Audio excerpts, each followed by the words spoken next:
뇌경색의 발병 비율이 급격하게 늘어나고 있습니다. 뇌졸중이 정말 위험한 이유는 아무런 자각 증상이 없기 때문인데요. 하지만 전체 뇌졸중 환자의 약 70%가 경험합니다. 이런 증상을 겪은 10명 중 1명은 한 달 이내에 결국 뇌졸중이 발생한다는 연구 결과가 있습니다. 뇌졸중을 예고하는 증상 몇 가지를 알려드리겠습니다. 첫 번째로는 안녕하세요, 지식한상 구독자 여러분. 저는 신경과 전문의 장민욱입니다. 여러분들의 뇌 건강을 위해서 진료를 하고 있습니다. 뇌 질환 중에서 가장 두려운 걸 꼽는다면 저는 뇌졸중을 꼽을 것 같습니다. 건강하게 살던 분들이 어느 날 갑자기 예고 없이 한순간에 인생이 변해버리기 때문인데요. 대개 이 중년기 이후에 장년기쯤 접어들 때 굉장히 많이 발병하거든요. 특히 뇌졸중에 걸리면 대략 한 3분의 1 정도의 환자분들이 거동을 못하고 다른 사람의 의지에서 삶을 살 수밖에 없기 때문에 가족들의 고통 또한 말로 형언할 수 없을 정도로 크다고 생각합니다. 뇌졸중이 정말 위험한 이유는 아무런 자각 증상이 없기 때문인데요. 뇌졸중을 일으키는 중요한 위험 요소들 중에 가장 대표적인 게 고혈압이거든요. 어떤 질병이든지 전조 증상 없이 발병하고 또 그 후유증이 꽤 심하게 나타나면 그것을 이제 소리 없는 살인자라고 많이 부르는데요. 고혈압, 또 고지혈증, 당뇨 같은 것들을 다 살펴보면 전부 다 소리 없는 살인자? 이렇게 부르고 있습니다. 그래서 뇌졸중도 소리 없는 살인자라고 부르게 되는 것 같습니다. 얼마 전에 65세 이상의 고령자의 비율이 굉장히 늘어나서 이제 1000만 명을 넘어섰죠. 고령으로 진입할수록 뇌졸중 발생 비율은 높아질 수밖에 없거든요. 전 세계에서도 유례를 찾아보기 어려울 정도로 상당히 빠른 속도로 고령화가 진행되고 있기 때문에 우리나라의 뇌졸중 발생 비율은 앞으로도 더욱더 늘어날 전망입니다. 따라서 장수하기 위해서는 심혈관계 질환뿐만 아니라 혈관성 질환을 두루 잘 예방하고 잘 살필 수 있는 건강관리 계획이 필요하다고 생각합니다. 제가 대학 교수를 하던 초반인데요. 60대 중반의 환자분께서 자고 일어났는데 남편이 흔들어도 일어나지 않아서 내원을 하게 됐습니다. 좌측 중간 뇌동맥이 막혔다는 사실을 알고 급히 혈관을 뚫어주는 시술을 하러 들어갔습니다. 하지만 밤사이에 생긴 뇌졸중은 언제가 발병 시점인지 정확히 알 수가 없습니다. 보통은 골든타임을 6시간에서 8시간 이내로 잡고 있는데 그 시간을 초과할 수도 있는 거죠. 생각보다 상황이 심각했습니다. 저희가 시술을 하는 시간도 대개는 40-50분 이내에 혈관을 뚫어내는데 이분 같은 경우는 3시간이 넘는 시술을 해도 시원하게 혈관이 잘 뚫리지 않았던 거죠. 그래도 젊은 분이셨고 계속 시도를 한 끝에 혈관을 뚫어냈거든요. 근데 계속적인 이제 치료를 하는데 후유증이 너무 심하게 남는 거죠. 뇌졸중 같은 경우는 이제 왼쪽 뇌가 망가지면 우측 반신을 못 쓰게 될 뿐만 아니라 언어장애라든지 인지력 장애를 상당히 심하게 겪습니다. 이분도 심각한 인지력 장애에 빠져서 혈관성 치매가 남게 됐는데 정말 안타깝게도 거의 반식물인간이나 마찬가지인 상태로 결국 후유증을 겪게 되셨거든요. 8년 동안 이분이 생존해 계셨었는데 뇌졸중 환자 한 분 때문에 가족 전체가 얼마나 고통을 받고 힘들어하는지 그 과정을 제가 굉장히 오랜 세월 동안 봤거든요. 그런 사건이 사실 지금까지도 계속 마음에 남아 있습니다.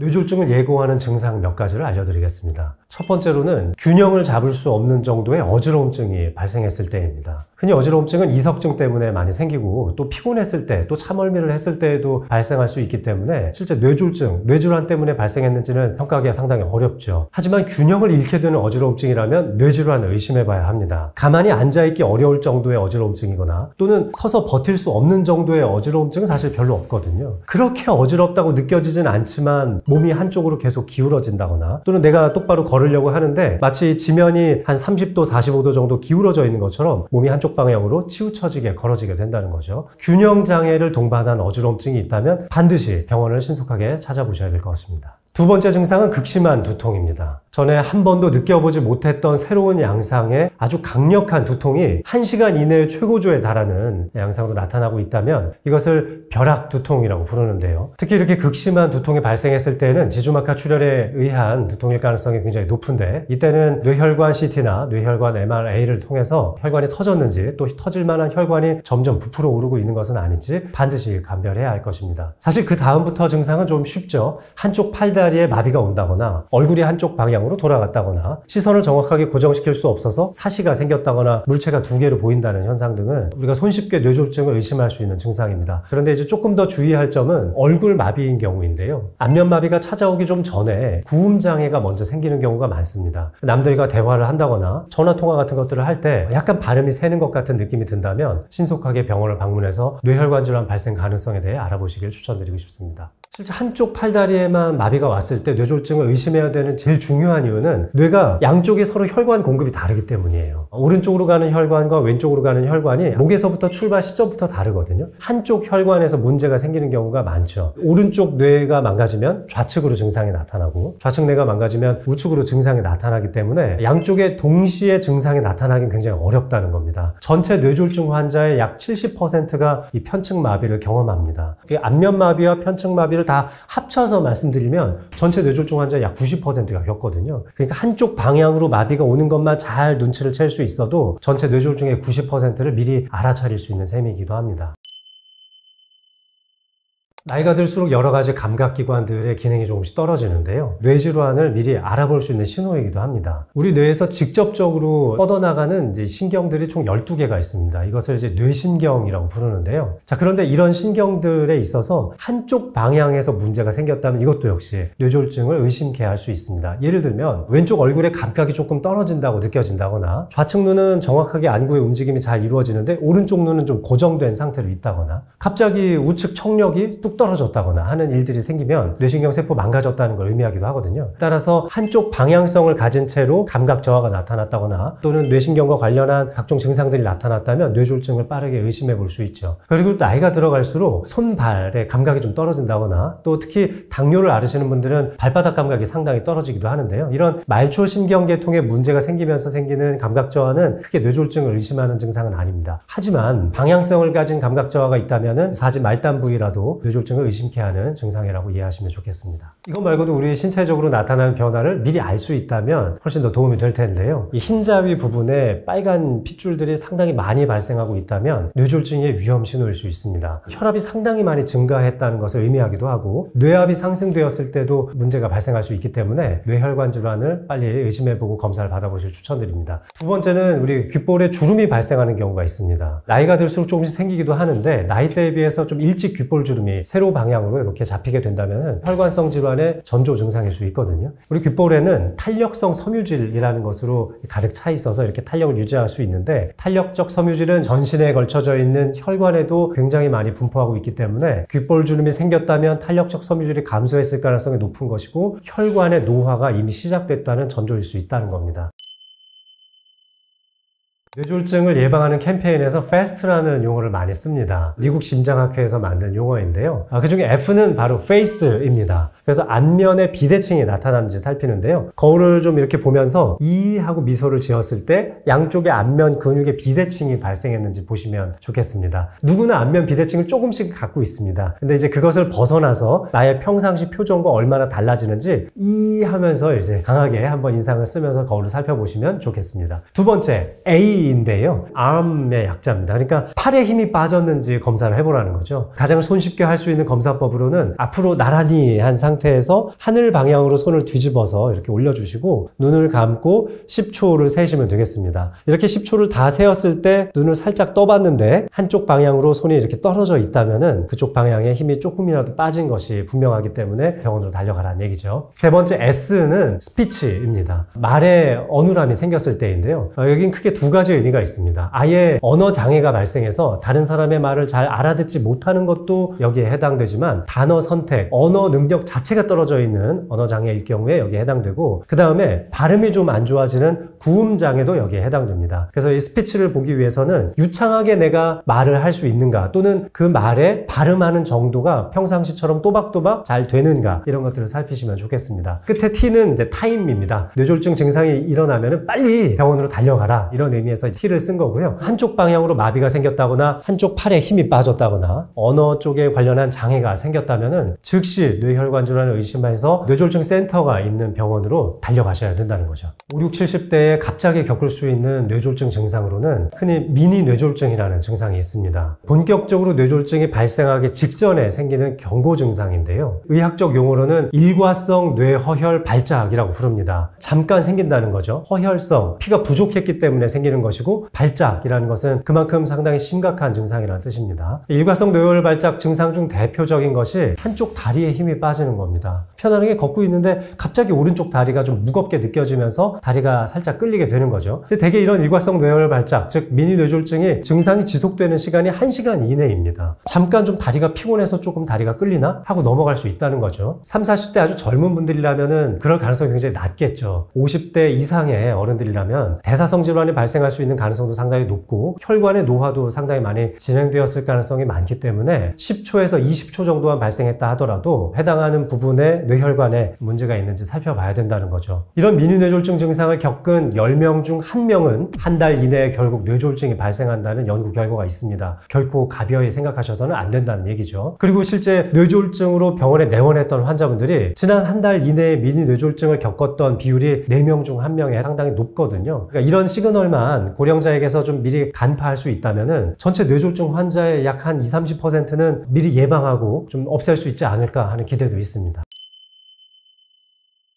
뇌졸중을 예방하기 위해서는 가장 중요한 건 역시 우리 입으로 들어가는 음식 아니겠습니까? 가장 먼저 권고하는 것이 바로 불포화 지방산의 섭취입니다. 등푸른 생선이라든지 아니면 견과류 같은 것들이죠. 일상생활 중에서 우리가 조리에 쓰는 식용유의 종류도 여러 가지가 있는데요. 올리브유나 아보카도 기름도 많이 쓰시기도 하죠. 또 우리 전통 음식 중에 또 들기름도 많이 사용하잖아요. 양질의 불포화 지방산을 섭취할 수 있는 좋은 식품원이 되지 않을까 싶습니다. 그 다음으로 강조하고 싶은 것은 육류 섭취입니다. 붉은 색깔의 육류를 가급적 섭취를 좀 제한할 필요가 있는데 전혀 드시지 말라는 건 아니고요. 돼지고기나 소고기 같은 붉은색의 육류는 일주일에 한 번 정도 섭취하는 것으로 좀 줄이시는 걸 추천드리고 백색 육류를 섭취하는 게 상당히 좋은데 닭고기나 오리고기를 이용해서 일주일에 2번 정도 좋은 단백질을 섭취하시는 것도 추천드리고 싶습니다. 그 다음으로는 채식을 많이 해야 될 것입니다. 우리나라 이제 전통적으로 밥심으로 많이 사니까 흰쌀밥들 많이 드시잖아요. 근데 흰쌀밥 때문에 순간적으로 혈당 스파이크가 생길 수 있고 이것이 혈관 내부에 염증을 많이 초래할 수 있습니다. 혈당뿐만 아니라 탄수화물로 인해서 콜레스테롤 상승이나 혈관의 염증 반응도 초래할 수 있다는 점이 문제입니다. 따라서 정제 탄수화물의 섭취를 우리 전체 식단의 약 25% 미만으로 낮추시는 것을 추천드리고 현미나 잡곡밥을 이용해서 드시는 걸 추천드립니다. 채식도 사실은 탄수화물 위주의 식사에 포함되기는 하거든요. 그래서 너무 많은 양의 채식을 먹는 것도 사실은 콜레스테롤 관리 측면에서 좀 안 좋거든요. 나이가 들어갈수록 조금씩 소식하면서 채식 위주로 먹고 또 잡곡밥 위주로 탄수화물을 섭취하신다면 아주 크게 도움이 될 것 같습니다. 그 외에 이제 혈관 건강을 위해서 과일 섭취들 많이 하시는데요. 과일 중에서 제가 특히 더 추천드리는 거는 토마토입니다. 라이코펜 성분이 많이 들어있고 혈관 건강에 상당히 도움이 많이 된다고 알려져 있거든요. 토마토 소스를 이용한 요리도 상당히 좋고 그리고 케찹을 먹는 것도 토마토 섭취 못지않게 상당히 뇌 건강에 좋다고 알려져 있거든요. 그런 것들 좀 이용하셔서 요리에 활용해 보시면 좋을 것 같습니다. 이런 식생활 습관 말고도 우리 뇌졸중 예방하기 위해서 정말 중요한 것이 저는 첫 번째로 꼽고 싶은 게 바로 금연입니다. 40, 50대 이상 연령에서는 흡연율이 조금씩 떨어지고 있거든요. 근데 10대, 20대, 30대 흡연율이 상당히 높고 또 여성 흡연율도 높아지고 있는 게 문제입니다. 흡연하는 것을 중단하는 것만으로도 뇌졸중 발생 가능성을 3배나 낮출 수 있기 때문에 사실 고혈압, 당뇨, 고지혈증 조절하는 것도 굉장히 중요하지만 그것보다 훨씬 더 높은 효율로 흡연을 중단하는 것이 뇌졸중 예방에 아주 좋습니다. 그 다음에는 역시 이제 고혈압, 고지혈증, 당뇨에 대한 건강 데이터를 수집해 보시는 거죠. 남자 나이 35만 넘어가도 이상지질혈증 발생 가능성이 45%나 됩니다. 이렇게 내 몸이 나이가 들어감에 따라서 혹시 지방간이 생기지는 않는지, 혈당 조절 능력이 떨어지지는 않는지, 평소에는 혈압이 비교적 정상적인데 어느 특수한 환경만 되면 혈압의 변동성이 커지지는 않는지 평상시에 좀 데이터를 수집해 볼 필요가 있다는 거죠. 요즘 온라인 쇼핑으로 사실 10만 원도 안 되는 비용으로 혈압계와 당뇨 측정하는 기계장치를 다 구입하실 수 있거든요. 일주일에 한 번 정도는 측정해 보신다면 뇌혈관 질환과 같은 주요한 혈관 질환으로부터 좀 안전해질 수 있지 않을까 싶습니다. 뇌졸중 이제 귀만 잘 만져줘도 예방이 된다라는 말이 있었는데 귀 주변에 있는 혈액순환을 좀 촉진시켜주는 게 뇌졸중 예방에 도움이 됩니다. 굉장히 많은 모세혈관들의 집합체인데요. 이쪽을 마사지 해주는 것만으로도 우리 외경동맥의 전체적인 혈액순환량을 늘릴 수 있습니다. 한 1분 정도만 마사지를 해도 상당히 오랜 시간 동안 귀가 따뜻해지는 것을 느끼실 수도 있을 텐데요. 그만큼 경동맥의 혈액순환 상태를 좀 더 높이는 데 도움이 되는 것으로 알려져 있죠. 물론 이제 뇌졸중은 외경동맥이 아니라 내경동맥 때문에 발생하지만 이 외경동맥 자체의 혈액순환량을 늘려주는 것이 역시 내경동맥의 혈액순환도 함께 높일 수 있기 때문에 뇌졸중 예방에 도움이 된다고 생각합니다. 뿐만 아니라 요즘 굉장히 날씨가 추워지는데 이렇게 귀를 좀 따뜻하게 해주는 것만으로도 머리 전체적으로 열감을 좀 높일 수가 있고 급격하게 혈압이 오르는 반응도 좀 줄일 수 있지 않을까 생각합니다.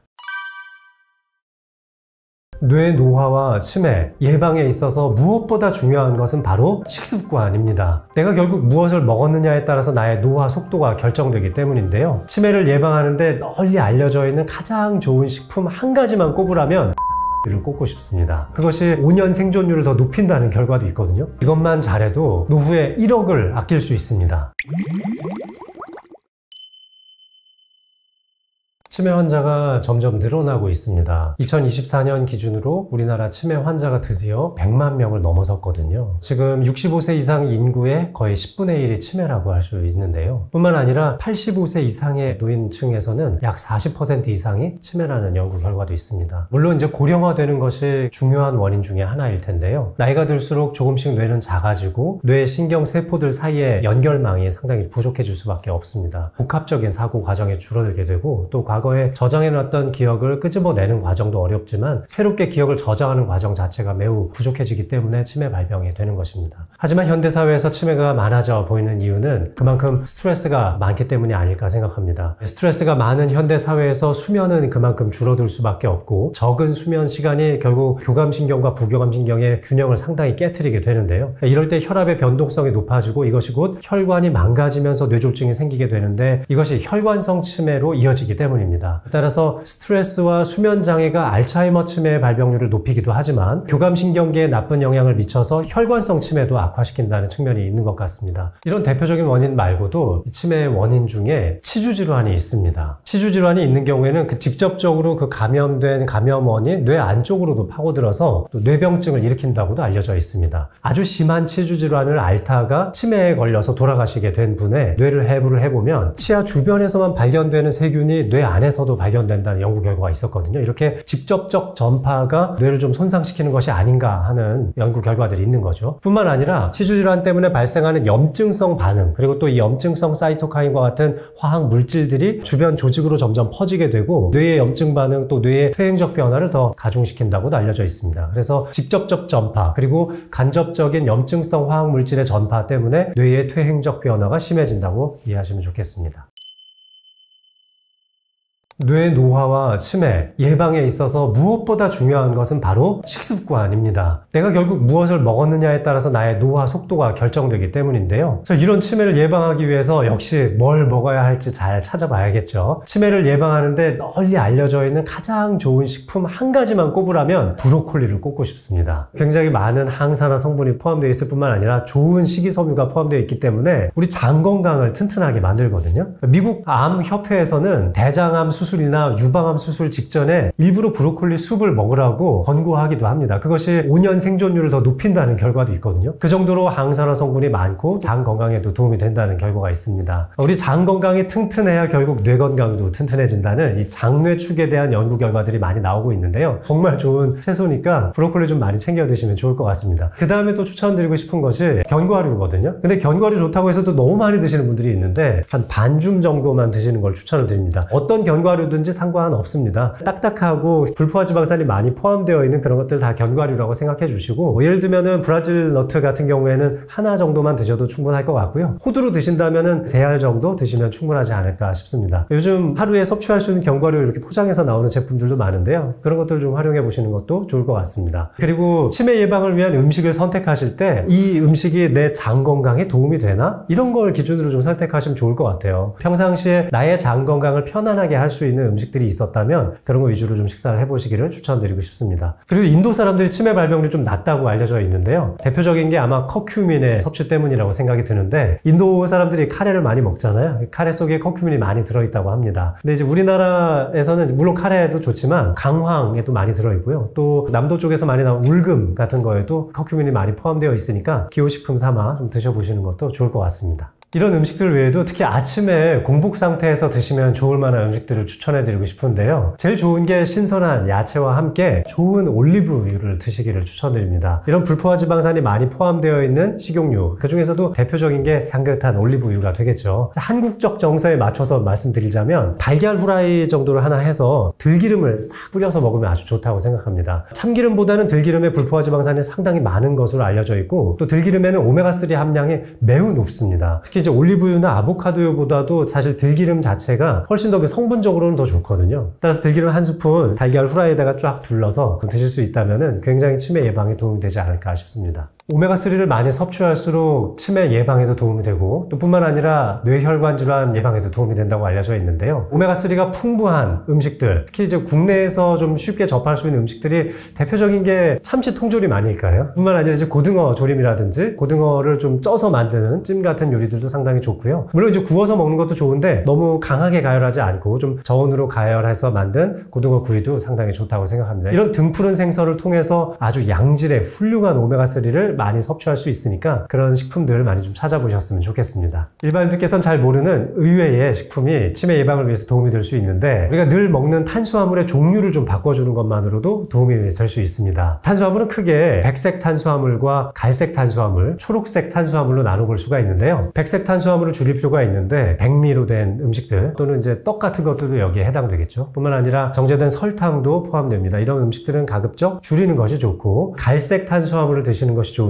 대표적인 것들이 통곡물로 만들어진 음식들입니다. 통곡물로 조리된 밥도 마찬가지고 또 빵을 선택하실 때에도 가능하면 현미 같은 통곡물로 만들어진 빵을 선택하시는 것이 좋겠죠. 사실 그 무엇보다 가장 좋은 것은 역시 녹색 탄수화물이라고 할 수 있습니다. 이 녹색 탄수화물은 말 그대로 채소를 말하는 건데요. 특히나 뇌 건강에 도움이 되는 것은 수용성 식이섬유가 많이 포함되어 있는 채소들이 여기에 해당됩니다. 어떤 종류든지 채소에는 좋은 비타민들도 많이 들어있고 각종 항산화 성분들도 많이 들어있기 때문에 종류를 가리지 않고 많이 드셔주시는 걸 추천드리지만 그 중에서도 가능하면은 수용성 식이섬유가 많이 들어있는 것들이 장에서의 좋은 미생물 환경을 많이 만들고 좋은 뇌신경 전달 호르몬들이 많이 또 발생할 수 있는 것이거든요. 이런 것들을 통해서 기억력도 좀 끌어올리고 먼 훗날 찾아올 수 있는 치매도 예방할 수 있지 않을까 싶습니다. 탄수화물만 잘 선택해도 치매를 예방할 수 있는 거죠.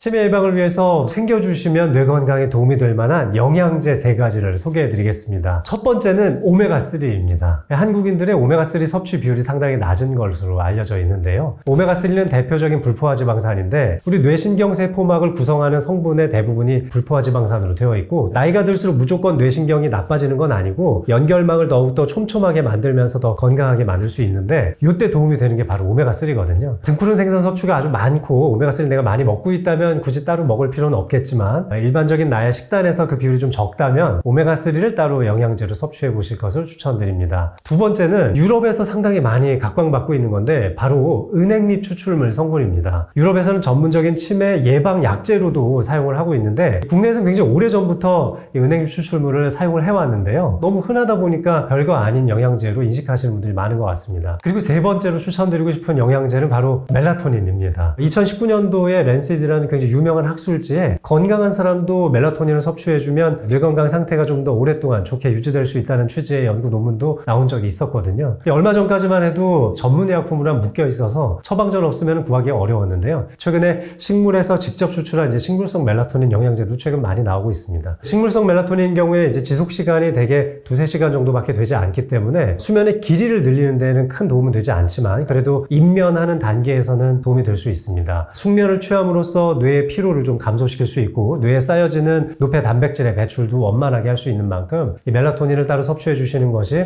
치매 예방에 도움이 될 것입니다. 또한 멜라토닌은 우리 몸에서 분비될 수 있는 가장 강력한 항산화 화학 물질이기도 하기 때문에 상당히 많이 분비되면 분비될수록 좋은 건데요. 낮에 좀 햇살을 많이 받으면 멜라토닌 분비가 많아진다고 하잖아요. 근데 안타깝게도 50살이 넘어가면 멜라토닌 분비량이 절반 이하로 떨어지게 되고 70살이 넘어가면 거의 멜라토닌이 분비되지 않거든요. 그래서 따로 이렇게 좀 섭취를 해주시는 것이 도움이 되지 않을까 싶습니다.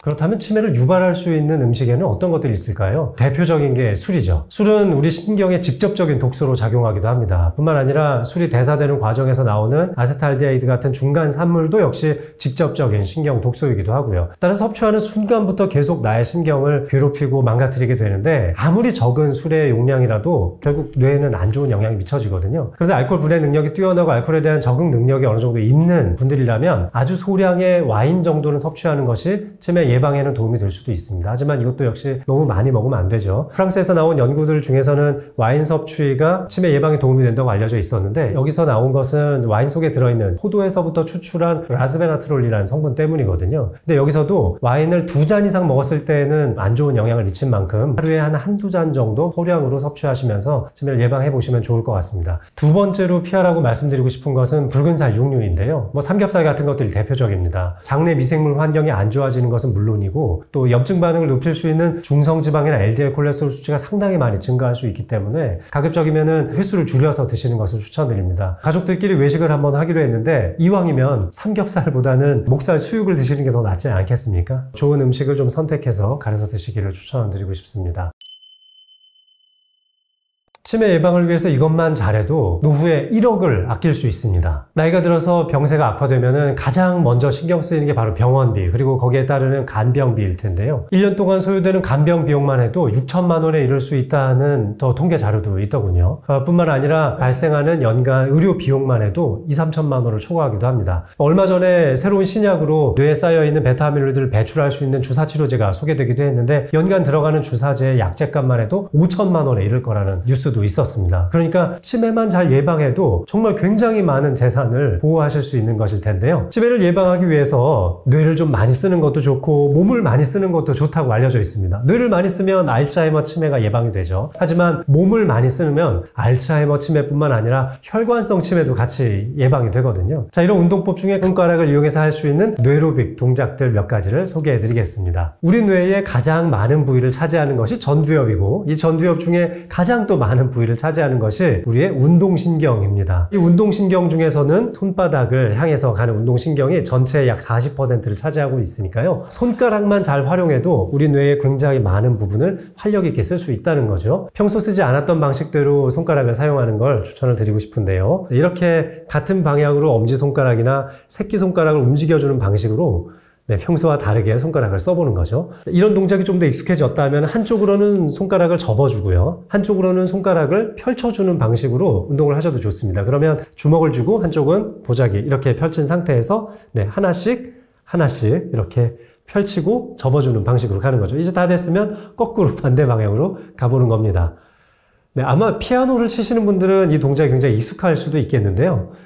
그래서 이제 연세가 들어가실수록 음악을 좀 접해보고 피아노를 쳐보는 습관을 가져보는 것도 제가 많이 추천을 드리는 뇌로빅 중에 하나입니다. 그리고 이제 그 다음으로는 팔을 좀 쓸 수 있는 뇌로빅 동작인데요. 한쪽에서는 네모를 그리고 한쪽에서는 세모를 그리는 방식으로 양쪽 손을 다르게 쓰시면 좋습니다. 한번 해볼까요? 이런 식으로 네모와 세모를 그리는 거죠. 그래서 양쪽 손을 정확하게 움직일 수 있는지 집중을 하면서 움직여야 하니까 상당히 도움이 됩니다. 손을 좀 바꿔가면서 하셔도 좋고 다른 도형으로 해보셔도 좋겠습니다. 그 다음으로 추천드리는 거는 양손을 마치 거울에 붙어있는 것처럼 글씨를 써보는 건데요. 공책을 하나 펼쳐놓고 양쪽 손에 볼펜을 하나 드신 다음에 서로 같은 방향으로 이름을 써보는 거죠. 제 이름을 지금 쓰고 있는데요. 이런 식으로 양쪽 손을 활용하면서 똑같은 글자를 마치 좌우 대칭으로 접어놓은 것처럼 쫙 펼쳐서 써보시면 아주 좋은 뇌로빅 동작이 될 것 같습니다. 마지막으로 치매를 예방하고 싶은 분들에게 정말 이 말씀 꼭 드리고 싶은데요. 가능하면 은퇴 시기를 늦췄으면 좋겠습니다. 노년기 마지막 순간까지도 뇌를 활발하게 쓸 수 있는 기회를 많이 가지셨으면 좋겠는데요. 나이가 많아지면서 이제 사회활동이 많이 축소되니까 집에서 유튜브만 보시는 분들이 너무 많아요. 하루 종일 그런 영상만 시청하고 계시면은 타인과의 교류 또는 사회적인 교류 자체가 굉장히 적어지기 때문에 교감 활동을 통해서 나타날 수 있는 인지력 발휘가 굉장히 적어지거든요. 우리의 오감기관은 나와 대화를 하고 있는 저 사람이 어떤 표정을 짓고 있는지, 나에게 대해서 어떤 생각을 가지고 있는지, 내가 어떤 대화를 통해서 저 사람과 교감을 할지 계속 생각을 하게 되거든요. 근데 집에서 혼자 계시다 보면 이런 과정들이 굉장히 줄어들 수밖에 없습니다. 많이 만나시고 많은 교감을 할 수 있는 다양한 사회 활동들을 끝까지 좀 하셨으면 좋겠습니다.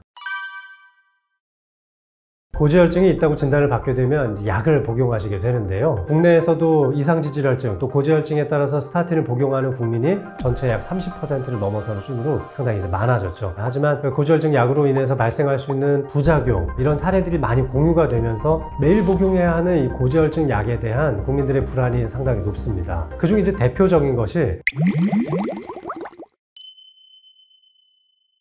우리의 생명을 위협하는 질병 여러 가지가 있겠지만 노년기가 다가올수록 가장 중요하게 생각해야 되는 질환이 바로 혈관성 질환입니다. 단일 질환 사망률의 위험성 순서대로 보자면 이제 첫 번째는 당연히 암이죠. 하지만 암에는 굉장히 여러 가지 질환들이 포함되어 있잖아요. 그런 여러 가지 질환들을 다 쪼개서 생각해보면 그 비중이 이렇게 높지 않거든요. 그 다음으로 정말 제일 중요한 게 바로 이 심혈관 질환입니다. 마지막으로 이제 뇌혈관 질환인데 혈관 질환이 지금 5위 안에 2개나 들어있는 거거든요. 따라서 심혈관 질환과 뇌혈관 질환만 잘 관리해도 중요한 사망 원인을 피해갈 수 있는 거죠. 따라서 혈관 관리가 장수를 하는 데 있어서 최고로 중요한 요소라고 할 수 있겠습니다. 자, 그런데 이제는 혈관 관리를 하기 위해서 무엇보다 중요한 것이 혈관 내부에 발생할 수 있는 염증을 줄이는 것인데요. 바로 LDL 콜레스테롤에 대한 관리입니다. 혈액 검사를 통해서 콜레스테롤 수치를 살펴보면 총 콜레스테롤 수치도 있지만 HDL과 LDL 그리고 중성지방으로 나눠볼 수 있습니다. HDL 콜레스테롤은 잉여되어 있는 콜레스테롤들을 다시 간으로 쓸어오는 역할을 하기 때문에 상당히 긍정적인 역할을 하죠. 하지만 LDL 콜레스테롤과 중성지방은 나쁜 역할을 상당히 많이 수행하게 되는데 LDL 콜레스테롤에 의해서 혈관벽에 상처가 조금씩 발생하게 되고 그 상처가 난 틈새 안쪽으로 바로 이 중성지방이 끼어들어가게 되는 거죠. 이렇게 되면서 혈관은 점점 뚱뚱해질 수밖에 없고 뚱뚱해진 혈관 사이로 혈액이 통과될 수 있는 가능성이 줄어들게 되는 거죠.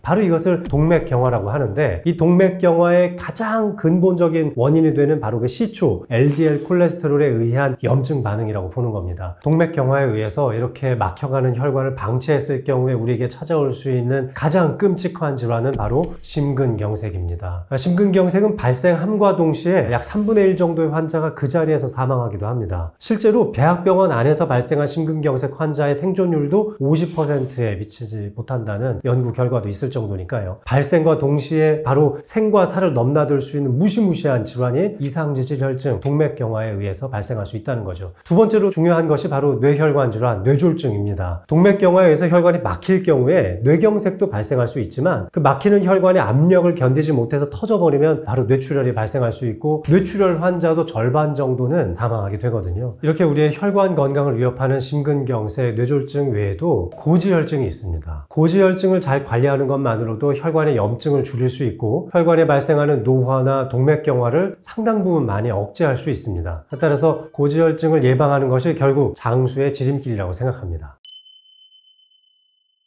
고지혈증이 있다고 진단을 받게 되면 약을 복용하시게 되는데요. 국내에서도 이상지질혈증 또 고지혈증에 따라서 스타틴을 복용하는 국민이 전체 약 30%를 넘어서는 수준으로 상당히 이제 많아졌죠. 저만 해도 벌써 7년 전부터 약을 먹고 있는데요. 국내에서는 35세 이상의 남성은 약 40%가 이상지질혈증을 가지고 있습니다. 이 중에서 한 절반 정도는 약을 먹어야 할 정도인데요. 따라서 고령층에서의 고지혈증 약을 복용하시는 분들의 비율은 앞으로도 훨씬 더 많이 늘어날 전망입니다.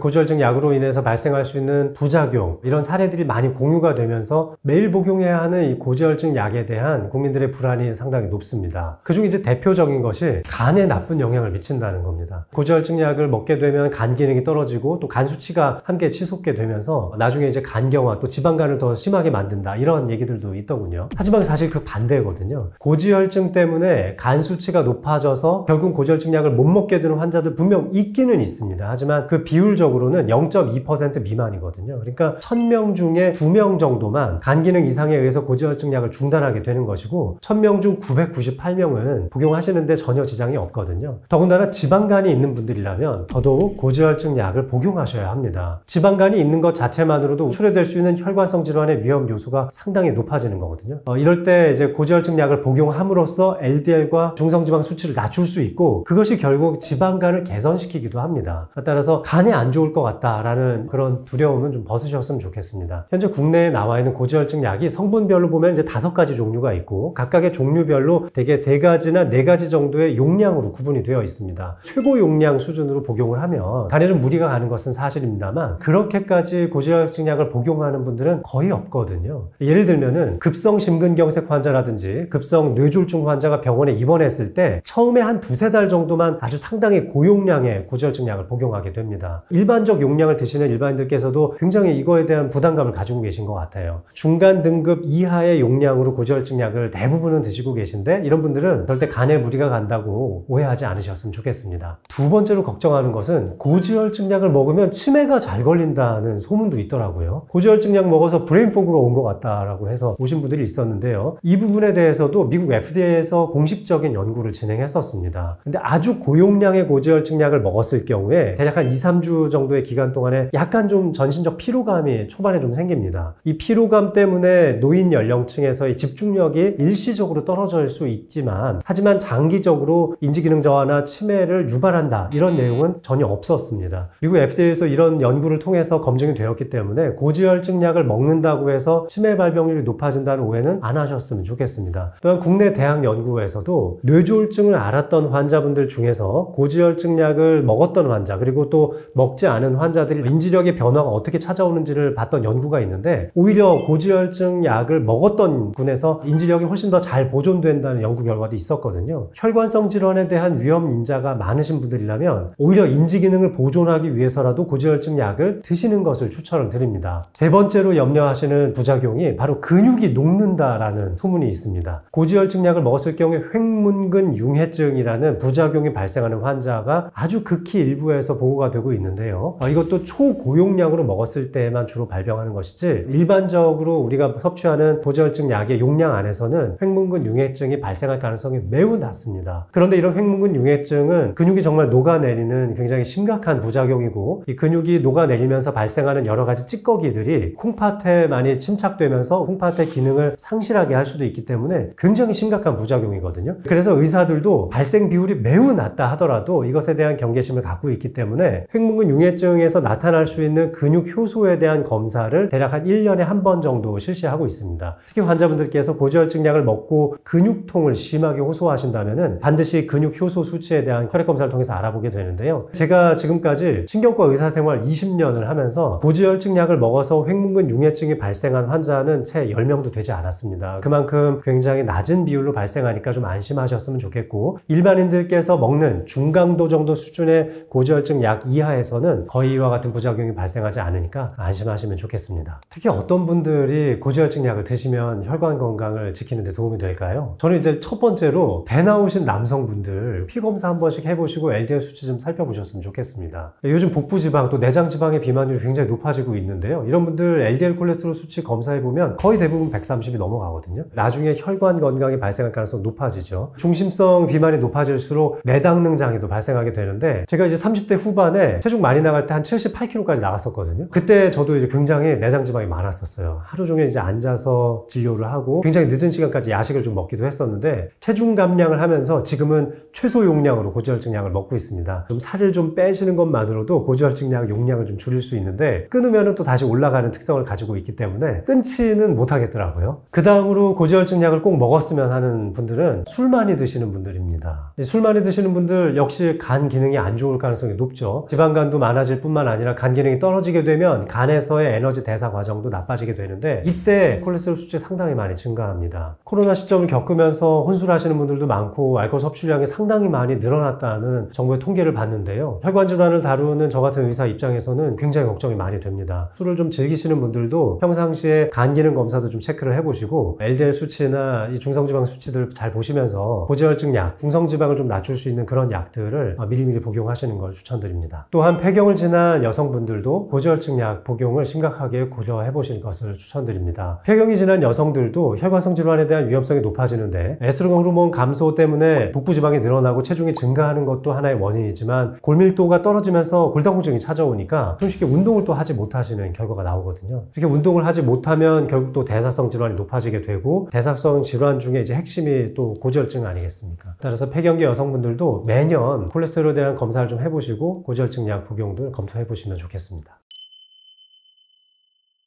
고지혈증의 경고등이 켜졌다면 제일 먼저 챙겨야 될 게 바로 식습관입니다. 식습관만 잘 갖춰도 고지혈증 전체의 한 20-30% 정도는 낮출 수 있거든요. 평상시에 내가 먹는 음식을 잘 살펴보고 지금부터 제가 말씀드리는 걸 따라와 주시면 좋겠습니다. 자, 첫 번째로는 탄수화물의 섭취 비율을 줄여야 합니다. 고지혈증 진단을 받았다고 해서 육류 섭취를만을 줄이시는 분들이 많고 일부러 밥과 반찬만을 이용해서 음식을 드시는 분들이 많은데요. 고지혈증 때문에 저희 외래를 찾아오시는 환자분들 중에 스님들도 계시거든요. 이분들은 고기 안 드시잖아요. 고기를 안 먹어도 고지혈증이 생길 수 있는데 바로 우리 민족이 가지고 있는 탄수화물 대사 처리와 관련된 유전자 때문입니다. 탄수화물만 먹어도 사실 고지혈증이 생기거든요. 탄수화물의 이제 대표적인 게 사실은 쌀밥이잖아요. 그러니까 쌀밥 비율을 조금 줄이시면 좋겠어요. 저 같은 경우도 지금 고지혈증을 앓고 있어서 꽤 오랫동안 약을 먹고 있는데 그래서 식단 조절을 정말 잘하고 있거든요. 저는 아침에는 바나나하고 견과류 그리고 락토프리 우유를 같이 넣어가지고 이제 갈아서 한 컵 정도 마시고요. 요것과 함께 프라이로 해서 먹든지 삶은 달걀 2개 정도 먹습니다. 여기에 올리브유 또는 이제 들기름을 상당히 많이 첨가해서 먹는 편입니다. 이렇게 따져보면은 아침에 제가 먹은 식사에는 굉장히 소량의 탄수화물만 섭취를 하는 것이고 대부분은 단백질 위주로 불포화지방산 위주로 섭취를 한 거거든요. 이런 방식으로 음식의 조절을 좀 해보시면 좋을 것 같고 점심은 저는 샐러드만 먹습니다. 체중을 좀 감량하고 지방간을 개선하기 위해서 샐러드만 먹고 있는데요. 샐러드에도 역시 이제 올리브유를 잔뜩 뿌려서 먹죠.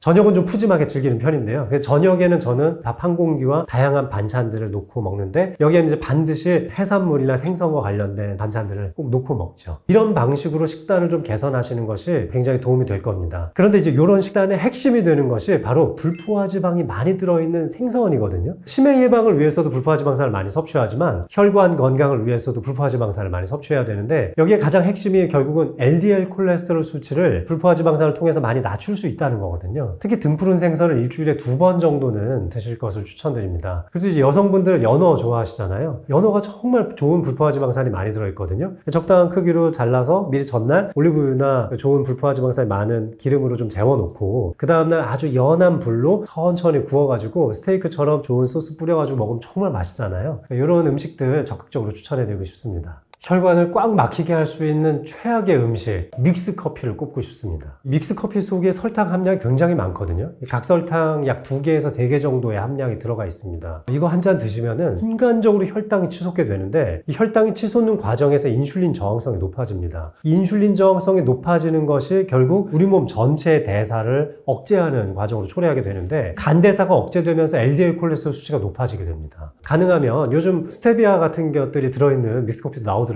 뭐 그런 걸로 좀 바꿔서 드시면 어떨까 싶습니다. 여기서 제가 강조하고 싶은 것은 믹스커피 그 자체보다는 사실 그 안에 들어있는 설탕이거든요. 정제당 중에 또 우리 커피 전문점에서 이렇게 시럽 넣어서 드시는 분들도 많은데요. 굉장히 높은 정제당이니까 주의하실 필요가 있겠습니다.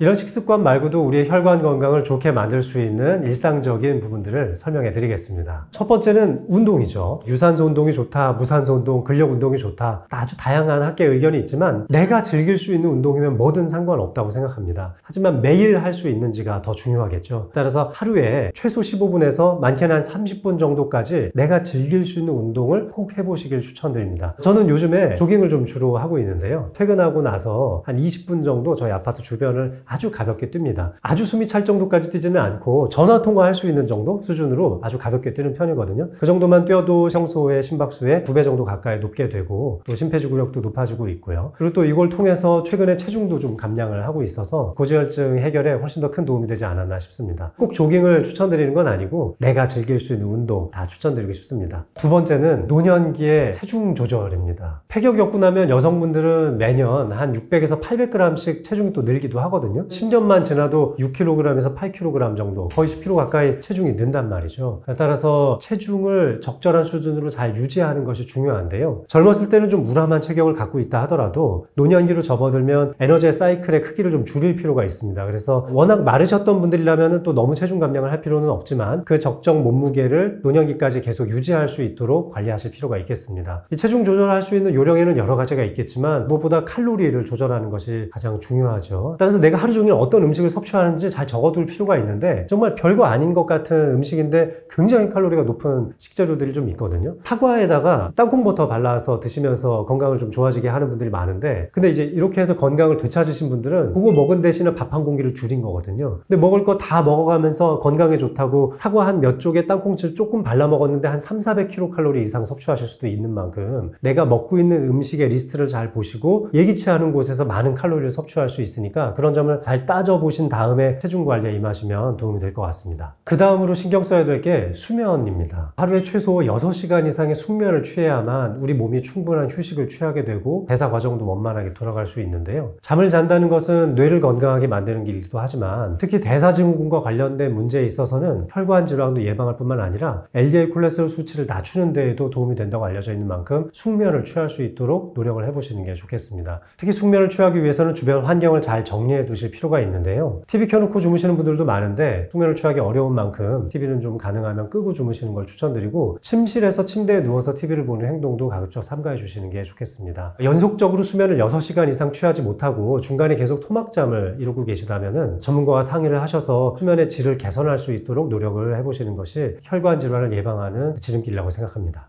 아프지 않게 혈관 건강 튼튼하게 또 오래 살기 위해서 꼭 기억해야 하는 한 가지를 말씀드리자면 고지혈증 약을 잘 먹는 거죠. 고지혈증 약을 먹는 시기를 더 이상 늦추지 않으셨으면 좋겠습니다. 중년 이상의 나이로 접어들게 되면 누구나 대사장애가 생깁니다. 아무리 운동을 열심히 하고 식단 조절을 잘하고 체중을 감량하고 잠을 아무리 잘 자도 또 고지혈증이 올라가는 사람은 올라가거든요. 따라서 LDL 수치가 정상치를 초과했다면 너무 미련을 갖지 마시고 일단 해볼 수 있는 대로 한 2~3달 해본 다음에 안 되겠다 싶으면 일찌감치 고지혈증 약을 드실 것을 권고하고 싶습니다.